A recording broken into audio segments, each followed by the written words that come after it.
Hey everybody, it is Monday, April 27th, and I want to talk to you about one of my favorite things, meat. I love beef, I love steak, I love pork, and I have a couple of good friends that are vegans, and more power to them. I just couldn't do it. I'm proud of them for the choices they're making, but I just love meat too much. So, what I'm going to be sharing with you today is about the meat shortage, or at least all this media that there is a potential for this being a shortage crisis for meat.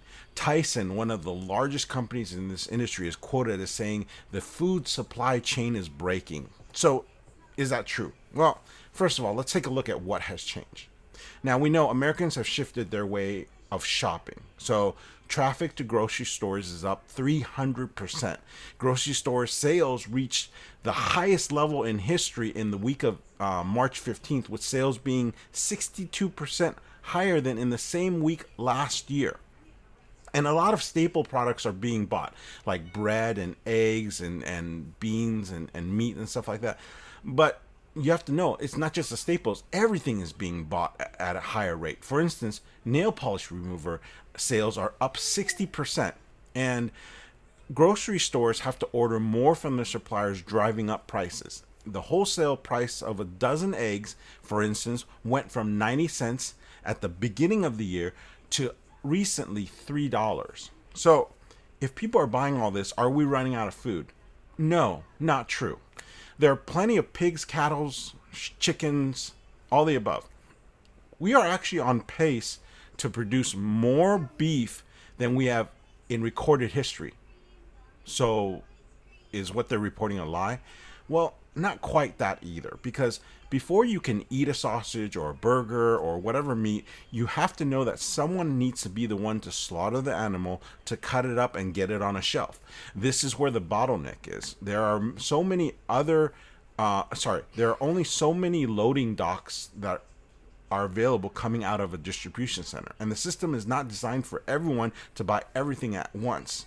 But it can catch up. The side note is that we are eating at an alarming rate. So if you tell people that they should be prepared to stay at home for some time, it only makes sense that they're going to fill up their pantries and try to buy in anticipation of lasting weeks. But you would figure that after a first couple of weeks that they would go back to a normal shopping pattern, and they're going to, have the grocery stores restock their shelves and would be full again. But what's not actually taken into account is we are actually eating a lot more groceries. So first and foremost, I think I've heard people talk about, like, in college you get the freshman 15. Well, I think there is a COVID-19 that's happening. That people are eating so much that they're gaining 19 pounds. I mean, there's part of that is due to exercising or not exercising, I should say. But I think that's only a part of it. We are eating a lot more in our home, but not necessarily like as generally everyone's eating a ton more. Because here's the thing, instead of getting our food from school lunches or company cafeterias or restaurants or places like that, people are now getting all their food from grocery stores. And normally the meat that Americans eat is split fairly evenly, half from restaurants and schools and cafeterias, things like that, and half from the stores. Now we're getting 85% of meat running through the grocery stores. And the problem is that all the trucks of food heading to the restaurants can't just go ahead and flip a UE and then go to deliver to the grocery store. The way that they process, the way that they package is different for a restaurant than it is for consumer usage. And there's only so much shelf space in a store, and it takes a while for the grocers to figure out who has excess and who can negotiate new deals and doing all this stuff. By the way, did you know that milk shortage a couple of weeks ago, milk and eggs, the dairy kind of stuff? Well, dairies were dumping truckloads of milk into fields around the country because they weren't able to reprocess that into a consumer friendly method for people to buy. Now, hopefully pretty soon people will figure out how to divert the food headed to restaurants into grocery stores. And some of that's already happening. Big meat packers are already packaging more individual items rather than big cuts that normally go to restaurants. And as a result, though, meat prices have started to go down. Now, why is that? Because there is a glut of meat, actually. It just has to get past the bottleneck. Now, there's another problem, and that's many people who harvest and process food, they can't quarantine themselves. You already saw that this occurred at a couple of meat packing houses like Smithfield, where there was a worker who died of COVID-19, or in Tyson's Columbus Junction processing plant, where they reported 140 positive cases of COVID-19 amongst workers. And these packing houses are big enough that when something goes wrong, it can trigger shock waves of shortage. So if they're closing down, then it could affect the supply chain. Last fall, you saw what kind of disruption occurred at a Tyson meatpacking plant where there was a fire. And that one facility was about 5% of all the beef processing in the country. So let me give it to you straight. Meat processors want workers to show up no matter what. There isn't a shortage of supply. There might be a shortage of the way that it's processing, but even that could be taken care of by evening out the processing amongst other plants. The problem is the processors, the corporations, they want workers to work no matter what. Many workers have not been given proper personal protective equipment, PPE. And in fact, they're encouraged, in the midst of all this lack of equipment to protect themselves, they're encouraged to not miss any days. Smithfield's workers in some plants were given a $500 responsibility bonus for not missing any day of work in April. Now, because of the close proximity of the workers, this is a hazard that's avoidable, but they're not avoiding it because they need the production lines to continue. And they needed the bottom line of the profits. And they're asked to work more because they want to increase line speeds so that they can produce more and sell more. So now they're getting cases of COVID-19 and they're closing these factories down. But the corporate meatpacking plants are trying to stoke fears of food shortage to advocate for premature reopening of facilities without giving workers proper protection. The meat industry is considered one of the highest consolidated industries in the country. They're raking in profits at the expense of rural communities. We as an entire nation are already overproducing for the sake of export. For instance, 30% of all pork produced in this country goes overseas to other markets. So why is the media producing all this content about food scarcity? Well, food scarcity stokes fear to pressure officials to allow these corporations to reopen their facilities quickly to protect the bottom line.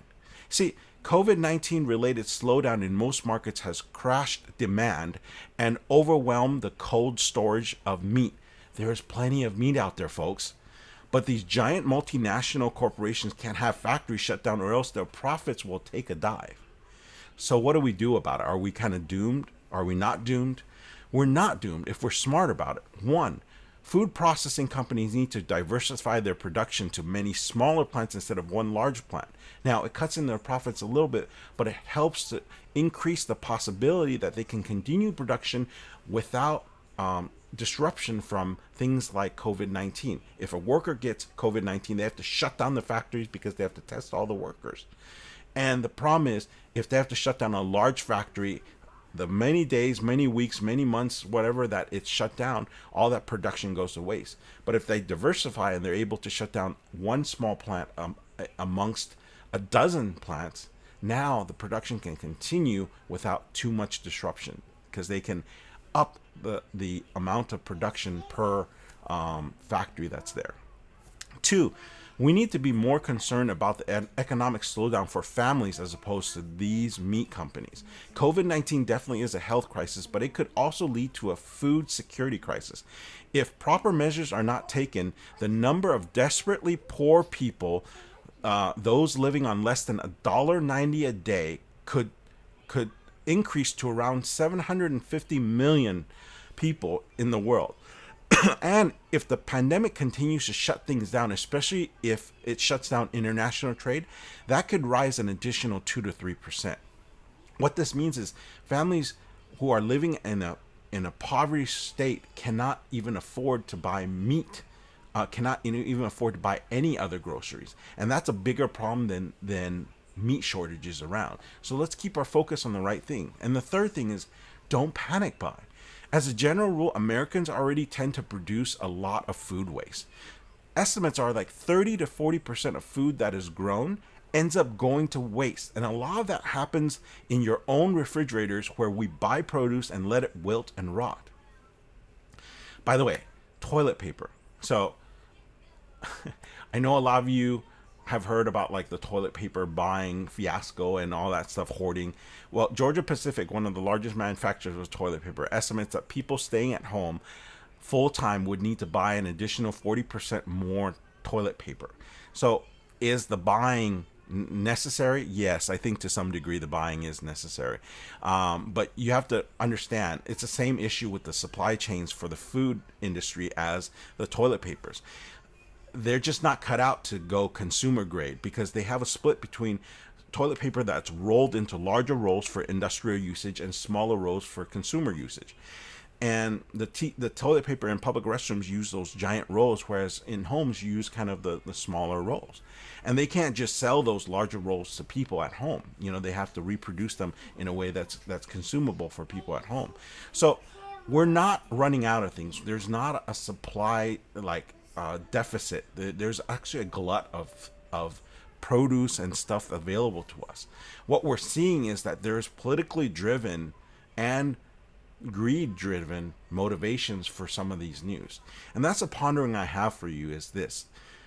Again, I know I've said this a lot, but do your research, find out, because there's a lot of stuff being thrown out there because there is a reason why people are saying it.